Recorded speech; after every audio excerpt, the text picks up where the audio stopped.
Welcome to my channel. Subscribe to my channel. ಎಲ್ಲರಿಗೂ ನಮಸ್ಕಾರಗಳು. 2ನೇ ತರಗತಿಯ ಕನ್ನಡ ಪಠ್ಯಪುಸ್ತಕ ಭಾಗ 1. ಇದರಲ್ಲಿ ಪಾಠ 4 ಕೆಂಪೇಗೌಡರ ಕನಸು ಗದ್ಯ ಭಾಗ. ಈ ಪಾಠದ ಪ್ರಶ್ನೋತ್ತರಗಳನ್ನು ತಿಳಿಯೋಣ.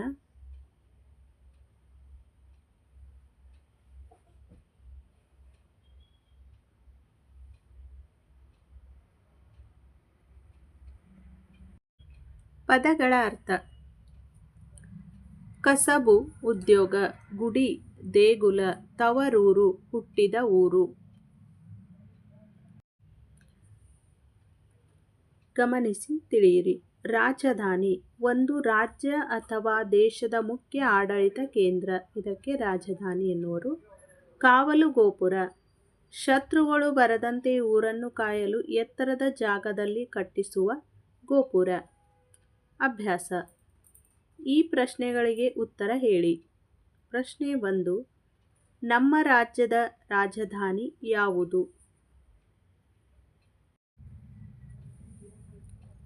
ನಮ್ಮ ರಾಜ್ಯದ ರಾಜಧಾನಿ ಬೆಂಗಳೂರು.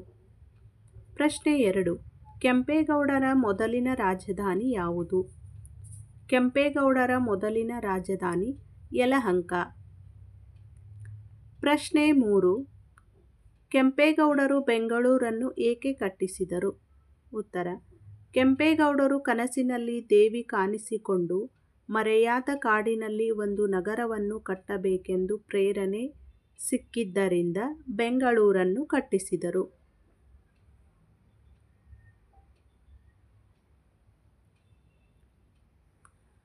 ಪ್ರಶ್ನೆ 4. ತಾನು ಕಟ್ಟಿಸಿದ ಹೊಸ ನಗರಕ್ಕೆ ಬೆಂಗಳೂರೆಂದು ಏಕೆ ಹೆಸರಿಟ್ಟರು? ಉತ್ತರ: ತನ್ನ ತಾಯಿ, ಹೆಂಡತಿ ಹಾಗೂ ಸೊಸೆ ಇವರನ್ನು ಕೆಂಪೇಗೌಡರು ಬಹಳ ಪ್ರೀತಿ ಮತ್ತು ಗೌರವದಿಂದ ಕಾಣುತ್ತಿದ್ದರು. ಈ ತಾಯಿ ಮತ್ತು ಹೆಂಡತಿ ಸೊಸೆಯ ಊರು ಕೂಡ ಬೆಂಗಳೂರಾಗಿದ್ದರಿಂದ ಅವರ ಸವಿ ನೆನಪಿಗಾಗಿ ತಾನು ಕಟ್ಟಿಸಿದ ಹೊಸ ನಗರಕ್ಕೆ ಬೆಂಗಳೂರೆಂದು ಹೆಸರಿಟ್ಟರು. ಪ್ರಶ್ನೆ 5. ಅಚ್ಯುತರಾಯರು ಕೆಂಪೇಗೌಡರಿಗೆ 10 ಊರುಗಳನ್ನು ದಾನ ಕೊಡಲು ಕಾರಣವೇನು? ಕೆಂಪೇಗೌಡರ ದೈವಭಕ್ತಿ, ಪ್ರಜಾಪ್ರೇಮ, ಬುದ್ಧಿವಂತಿಕೆ ಮತ್ತು ಅಂದವಾದ ಬೆಂಗಳೂರು ನಗರದ ಸುದ್ದಿ ಕೇಳಿ ಅಚ್ಯುತರಾಯರು 10 ಊರುಗಳನ್ನು ದಾನವಾಗಿ ಕೊಟ್ಟರು. ಪ್ರಶ್ನೆ 6. ಕೆಂಪೇಗೌಡರು ಗೋಪುರವನ್ನು ಏಕೆ ಕಟ್ಟಿಸಿದರು?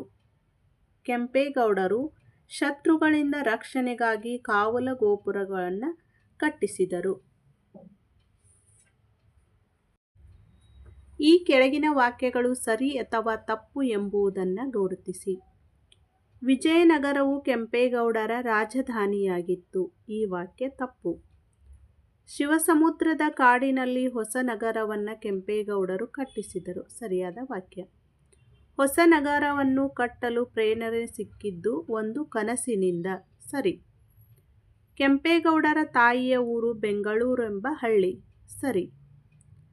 ಕೆಂಪಾಂಬುದಿ ಕೆರೆಯನ್ನು ಅಚ್ಯುತರಾಯರು ಕಟ್ಟಿಸಿದರು.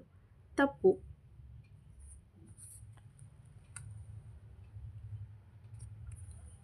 ಖಾಲಿ ಬಿಟ್ಟಿರುವ ಜಾಗಗಳಲ್ಲಿ ಸರಿಯಾದ ಪದ ತುಂಬಿ.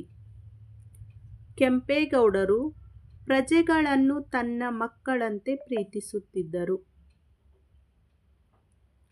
ಕನಸಿನಲ್ಲಿ ದೇವಿಯು ಕಾಣಿಸಿಕೊಂಡು ಮರೆಯಾದ ಕಾಡಿನಲ್ಲಿ ಒಂದು ನಗರವನ್ನು ಕಟ್ಟಬೇಕು ಎಂದು ತಿಳಿಸಿದರು. ಕಸಬುದಾರರಿಂದ ಕೈಗಾರಿಕೆಗಳು ಬೆಳೆದವು. ಕೆಳಗೆ ಕೊಟ್ಟಿರುವ ಒತ್ತಕ್ಷರ ಪದಗಳನ್ನು ಓದಿ ನಕಲು ಮಾಡಿ. ಉತ್ತರ: ಒಳ್ಳೆಯ, ಒಪ್ಪಿಗೆ, ಚೆನ್ನಾಂಬೆ, ಸಂಪತ್ತು. ಮಾದರಿಯಂತೆ ಕೆಳಗಿನ ಪದಗಳನ್ನು ಬರೆಯಿರಿ. ನಗರ, ನಗರಗಳು. ಕಾಡು, ಕಾಡುಗಳು. ಹಳ್ಳಿ, ಹಳ್ಳಿಗಳು. ಮರ, ಮರಗಳು. ಶಿಲ್ಪಿ, ಶಿಲ್ಪಿಗಳು. ಕೆರೆ, ಕೆರೆಗಳು. ಚೌಕಗಳಲ್ಲಿ ಕೊಟ್ಟಿರುವ ಅಕ್ಷರಗಳನ್ನು ಬಳಸಿ ಅರ್ಥ ಬರುವ ಒತ್ತಕ್ಷರ ಪದಗಳನ್ನು ರಚಿಸಿ.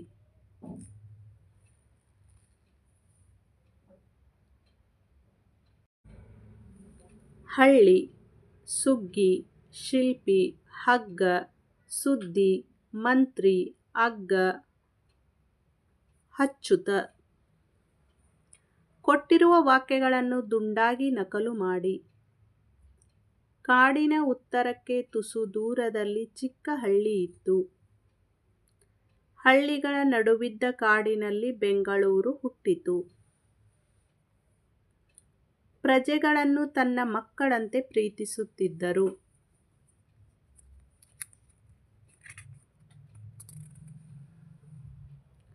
ಮತ್ತೆ ಮತ್ತೆ ಅದೇ ಕನಸು ಬಿದ್ದಿತು. ಕೆಂಪೇಗೌಡರು ಹೊಸ ನಗರವನ್ನು ಕಟ್ಟಿಸಿದರು. ದೈವಭಕ್ತಿ, ಪ್ರಜಾಪ್ರೇಮ, ಬುದ್ಧಿವಂತಿಕೆ ಇವನ್ನು ಅಚ್ಯುತರಾಯರು ಮೆಚ್ಚಿದರು.